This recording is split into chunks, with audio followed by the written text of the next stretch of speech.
বৃষ্টি ও পাহাড়ি ঢলে শেরপুরে মহারশী নদীর বাঁধ ভেঙে দুদিন কৃষি জমি তলিয়ে থাকায় ক্ষতির মুখে কৃষক। বান্ডেল থাকলে প্রতি সেনমানিতে টাকা বাঁচবে।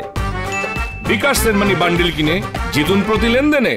এর মধ্যে ঝিনাইগাতে প্রায় ৯০০ হেক্টর আমন আবাদ ক্ষতিগ্রস্ত হয়েছে বলে জানিয়েছে কৃষি বিভাগ। এর আগে বৃহস্পতিবার বৃষ্টি ও পাহাড়ি ঢলে ঝিনাইগাতিতে মহারশী নদীর বন্যা নিয়ন্ত্রণ বাঁধ ভেঙে নিচু এলাকা প্লাবিত হয়। এতে প্রায় ২০০০ হেক্টর জমির আমন আবাদ তলিয়ে যায়। গতকাল থেকে পানি নামতে থাকায় স্পষ্ট হয়ে উঠেছে ক্ষয়ক্ষতি। কৃষি বিভাগ বলছে দুদিনে উপজেলার ৩৪৫ হেক্টর জমির আমন আবাদ সম্পূর্ণভাবে ও ৫৪৫ হেক্টর আংশিকভাবে ক্ষতিগ্রস্ত হয়েছে। কৃষকদের অভিযোগ, মহারশী নদীর বাঁধে ভাঙনের কারণেই প্রতি বছর ক্ষতির মুখে পড়ছেন তারা। টেকসই বাঁধ নির্মাণের দাবি তাদের। ক্ষতি কমাতে নানা পরামর্শ সহ ক্ষতিগ্রস্ত কৃষকদের পুনর্বাসনের আশ্বাস কৃষি বিভাগের। যে পানি আইছে এই পানি গেতে গেতে আমাদের ফসল সব নষ্ট হয়ে যাবে। এখন আমরা দিশাহারা, ধার কর্জ করিয়া আমরা এই আবাদ করছি, এখন তো সবই শেষ। গেছে বছরও সেম কন্ডিশন, এবারও সেম, মানে কৃষক বাঁচার মতো কোনো কন্ডিশনই নাই, মানে অবস্থা শেষ। আমাদের যে সমস্ত জায়গাগুলো একেবারে নিচু আছে আমরা কৃষকদেরকে বলতেছি যে তাদের যে বলনের চারা আছে সেইগুলো দিয়ে রোপণ করার জন্য।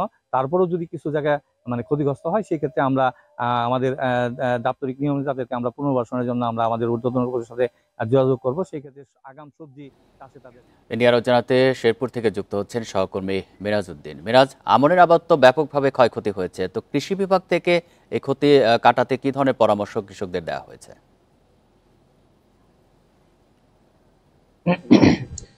আপনার শেরপুরের সীমান্তবর্তী ঝিনাইগাতি উপজেলার মহারশী নদীর বন্যা নিয়ন্ত্রণ বাঁধ ভেঙে কিন্তু আসলে লোকালয়ে এবং নিম্নাঞ্চলে পানি প্রবেশ করেছে এবং এতে করে জেলার এবং উপজেলার যে ঝিনাইগাতি উপজেলার কৃষি বিভাগে বেশ ক্ষতি হয়েছে।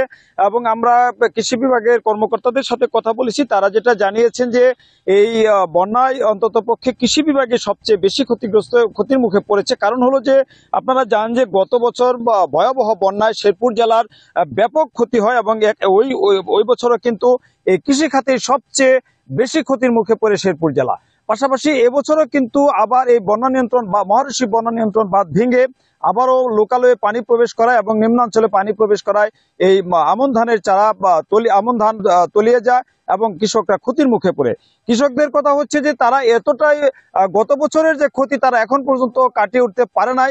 এই অবস্থায় আবারও তারা এই ক্ষতির মুখে পড়া একেবারে দিশাহারা হয়ে পড়েছেন। তারা এখন কি করবেন তার কোনো দিশকুল তারা পাচ্ছেন না। পাশাপাশি আমি আপনাকে আরেকটা বিষয় বলতে চাই যে গত 48 ঘন্টায় শেরপুর জেলায় কোনো বৃষ্টিপাত না হওয়ার কারণে ইতিমধ্যেই কিন্তু জেলার যে 4টি নদী রয়েছে পাহাড়ি এলাকার ভুগাই, সোমেশ্বরী, মহারশী এবং চেল্লাখালী নদীর পানি সার্বিক বন্যা পরিস্থিতির উন্নতি লাভ করেছে এবং পানি ইতিমধ্যেই কমে গেছে। পাশাপাশি সদর উপজেলার ব্রহ্মপুত্র নদী এবং মৃগী নদীর পানি ইতিমধ্যে বাড়তে শুরু করেছে। আমরা যতটুকু জানি পানি উন্নয়ন বোর্ডের কর্মকর্তাদের সাথে আমরা কথা বলেছি, তারা যেটা জানিয়েছেন যে ব্রহ্মপুত্র নদীর পানি বৃদ্ধি অব্যাহত থাকবে, তবে 4টি নদীর পানি ইতিমধ্যেই কমতে শুরু করেছে, আরো কমে আসবে বলে আমাদেরকে জানিয়েছেন। পাশাপাশি কৃষি বিভাগের পক্ষ থেকে আমাদেরকে যেটা জানানো হয়েছে, যেসব এলাকার আমন ধানের চারা নিমজ্জিত হয়ে পড়েছিল, আমন ধান নিমজ্জিত হয়ে পড়েছিল এবং জেগে উঠেছে, এসব এলাকার আমন ধানে পানি ছিটিয়ে দেওয়ার জন্য কৃষকদেরকে পরামর্শ দেওয়া হয়েছে।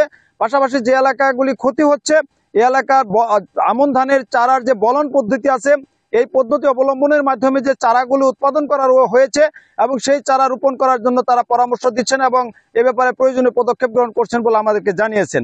পাশাপাশি আরেকটা বিষয় তারা আমাদেরকে জানিয়েছেন, উপজেলা প্রশাসন এবং জেলা কৃষি সম্প্রসারণ অধিদপ্তরের পক্ষ থেকে জানানো হয়েছে যেসব কৃষকরা ক্ষতিগ্রস্ত হচ্ছে তাদের তালিকা তৈরি করা হচ্ছে এবং ক্ষয়ক্ষতি নিরূপণ করা হচ্ছে। এর ভিত্তিতেই তারা পরবর্তীতে পুনর্বাসনের ব্যবস্থা করবেন বলে আমাদেরকে জানিয়েছেন।